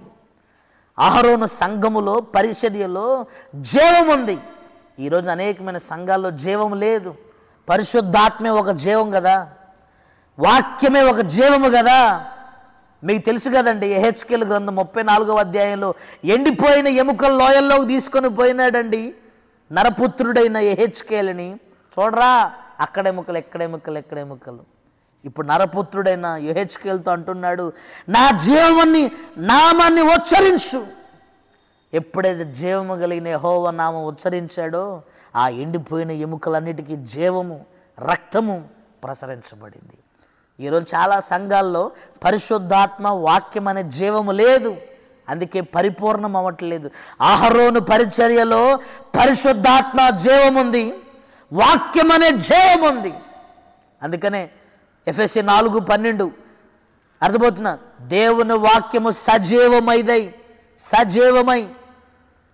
వాక్యము జీవం, పరిశుద్ధాత్మే జీవం. 11 కర్రలకు లేవు. ఈరోజు చూడండి, అనేకమైన సంఘాల్లో వాక్యం అనే జీవము లేదు, పరిశుద్ధాత్మ అనే జీవము లేదు. కొన్ని సంఘాల్లో గంటల పాటలు, గంటల ఆరాధన, గంట సేపు కూడా వాక్యం చెప్పలేని పరిశుద్ధులు ఈ రోజున. పరిశుద్ధాత్మ అంటే చాలే కొంతమందికి ఎక్క. అది ఒకప్పుడు ఇప్పుడు ఏడుంది, ఏడ ఎగురుతాం, ఏడ గంతులు వేస్తాం, ఏదేదో ఆ భాషలు ఈ భాషలు ఇవన్నీ ఏంది అంటాడు ఒకడో. జీవము లేని అనుభవాలు అవన్నీ కూడా. 2, అహరోను కర్ర పువ్వులు కాసింది, పుష్పించింది. పుష్పం అంటే సువాసన, సాక్ష్యము కలిగిన అహరోను. ఆమేన్. పువ్వు అంటే వాసన అండి, సువాసన. ఇతని సాక్ష్యము అంతటా వ్యాపించింది. ఇప్పుడు నేను చెప్తున్న అనుభవాలని యేసు ప్రభువులో ఉంటాయి, గమనించండి. యేసయ్యలో జీవం ఉంది. యేసయ్య, అర్థమవుతుందా, మనుషుల దయందు దేవుని దయందు వర్ధిల్లాడు, పుష్పించాడు. నీ జీవితము పుష్పించాలి, సువాసన కలిగిన పువ్వుగా నీవు ఉండాలి. నువ్వు ఎక్కడుంటే అక్కడ సాక్ష్యం, సంఘంలో నీకు సాక్ష్యం ఉండాలి, సేవకుల దగ్గర నీకు సాక్ష్యం ఉండాలి, ఉద్యోగం చేసుకునే చోట నీకు సాక్ష్యం ఉండాలి, ఎక్కడున్నా అక్కడ నీకు సాక్ష్యం ఉండాలి. ఆమేన్. ఆలోచించండి ఒకసారి. సాక్ష్యం లేకపోతే, పుష్పించకపోతే నువ్వు పరిపూర్ణం అవ్వవు. ఆఖరి కాయలు కాసింది. కాయలు అంటే ఆత్మ సంబంధమైన కృపావరములు, ఆత్మవరములు. అనేకమైన తలాంతులు కలిగి ఉన్నాడండి అహరోను. అర్థమవుతుందా? అన్ని విషయాల్లో అహరోను నాకు ఇది రాదు అనడు. అన్ని విషయాల్లో ప్రావీణ్యుడు అహరోను. ఆలోచించండి, అన్ని విషయాల్లో ప్రావీణ్యుడు అహరోను.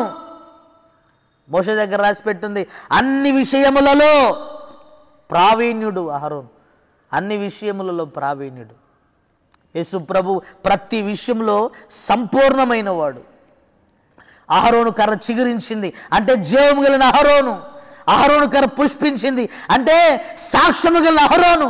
అహరోను కర్రకు కాయలు కాసాయి, ఆత్మ సంబంధమైన ఫలాలు ఇచ్చాడు. ఆశీర్వాదం అనే ఫలాలు. రెండవ కోణంలో అనేకమైన వరములు, తలాంతులు కలిగిన వాడండి. సేవకుడు అన్నీ చేయగలగాలి, పాట పాడగలగాలి, ఆరాధన చేయగలగాలి, ప్రార్థన పరుడుగా ఉండగలగాలి, ప్రసంగికుడిగా ఉండగలగాలి, గూఢమైన విషయాలు బోధించేవాడుగా ఉండగలగాలి. అన్ని కోణాల్లో ఉండాలి దైవజనుడు. అన్ని పనుల్లో ఉండగలగాలి దైవజనుడు. తలాంతులు, కాయలు కాసిన అనుభవం. గతంలో ఇది కదా ఎదుగుదల అనే నిన్నే చెప్పిన, అది కూడా మీరు వినండి, చాలా బాగుంటుంది ఆ వర్తమానం. ఇదండి అహరోను క్రమం అంటే. ఒకటి, పిలవబడి ఏర్పరచబడిన వాడు అహరోను, ప్రతిష్ఠింపబడిన అహరోను. అర్థమవుతుందా? మూడోది, క్రమం విషయంలో నిబద్ధత కలిగిన వాడు అహరోను. అర్థమవుతుందా? తర్వాత మీరు గమనించండి, దూపము వేయువాడు అహరోను. దూపము వేయువాడు అహరోను. తరువాత ఎదుటివారి ఎదుగుదలను హృదయమందు సంతోషించేవాడు అహరోను. ఆఖరిగా పరిపూర్ణమైన అహరోను, పరిపూర్ణుడైన అహరోను, జీవం కలిగిన అహరోను, సాక్ష్యం కలిగిన అహరోను. అర్థమవుతుందా? మూడోది, తలాంతులు, ఈవులు, అనేకమైన వరములు, అనేకమైన అన్ని విషయములలో ఆశీర్వదింపబడిన అహరోను. ఇది అహరోను క్రమం అంటే. ఈ అహరోను క్రమము ఈ రోజున చేస్తున్న పరిచర్యలో అగపడాలి, నీ విశ్వాస జీవితంలో అగపడాలి. అయితే ఈ అహరోను క్రమాన్ని నీడగా పెట్టుకుని నా దేవుడు, దీని నిజస్వరూపముగా నా దేవుడు మెల్కీసెదెకు క్రమాన్ని చేర్చి ఆ విధంగా నా దేవుడు తన పరిచర్యను 33.5 ఏండ్లలో 3.5 ఏండ్లు తను జరిగించినాడు. ఈ యూట్యూబ్ ఛానల్లోనే మెల్కీసెదెకు క్రమం కూడా ఒకటి ఉంటుంది. ఇది విన్న తర్వాత అది వినండి దయచేసి. అందుకైతే నేను మీకు దీంట్లో మీకు అది ట్యాగ్ చేసి ఉంచుతాను. ఆ వర్తమానం కూడా మీరు దయచేసి వినగలరని హృదయపూర్వకంగా నేను ఈ మాటలు తెలియపరుస్తున్నాను. ఇంకా అనేకమైన విషయాలు రాబోయే రోజుల్లో బైబిల్లో ఉన్న కొన్ని క్రమాలు, ఆరాధన క్రమం, సువార్త క్రమం, ఆ తర్వాత ఉపదేశ క్రమం, ఈ క్రమాలు మొత్తం నేను మీకు తెలియపరుస్తాను. ప్రార్థన చేసుకుందాం, కళ్ళు మూసుకోండి. ప్రేమ కలిగిన తండ్రి, పరిశుద్ధుడు అయిన యేసయ్య నీకు స్తోత్రాలు. ఈ అహరోను క్రమం ద్వారా ఈ రోజున విశ్వాసులతో, సంఘస్థులతో, సేవకులతో మీరు మాట్లాడారు.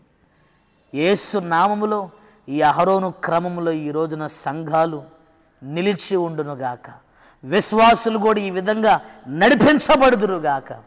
మెల్కీసెదెకు క్రమానికి నేడే ఇదిగో ఈ యొక్క అహరోను క్రమం, దాని నిజమే మెల్కీసెదెకు క్రమం.